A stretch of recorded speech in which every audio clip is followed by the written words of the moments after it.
माझा पहिला प्रश्न असा असेल तो म्हणजे आमच्या सर्वात सिनियर आहेत, नीलमताई आहेत, चळवळीतल्या आहेत आणि अतिशय अभ्यासू आहेत. त्यांची भाषणं ऐकत असताना मी अगदी मंत्रमुग्ध होऊन ऐकते आणि खूप त्यांच्याकडनं शिकण्यासारखं आहे.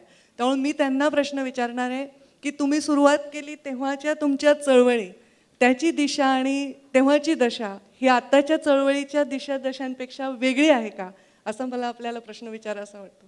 आज दैनिक लोकमतनी या निमित्ताने परिसंवाद आयोजित केला आहे आणि पंकजा आम्हाला प्रश्न विचारतायत. सन्माननीय मुख्यमंत्री इथे आहेत आणि सभापती आणि अध्यक्ष अगदी शांतपणे ऐकतायत. ते फार वेगळं वाटतंय, कारण सारखं बोलत असताना सभापतींकडे आम्ही बघत असतो की थांबवतात का काय, आणि सन्माननीय शिवाजीराव देशमुखही समोर आहे. त्यांना तर आम्ही खूपच जास्त घाबरायचो.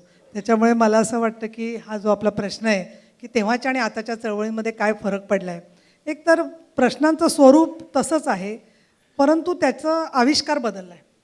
आता जे प्रश्न येत आहेत त्याच्यामध्ये मला आठवते की म्हणजे सन्माननीय मुख्यमंत्री गृहमंत्री आहेत, पण मी स्वतः जेव्हा प्रॅक्टिस करायला सुरुवात केली मेडिकलची त्यावेळेचं मला आठवते की माझे पेशंट आले होते आणि आलेला एक पेशंट बायका पळून गेल्या आणि मला कळेना का पळून गेल्या.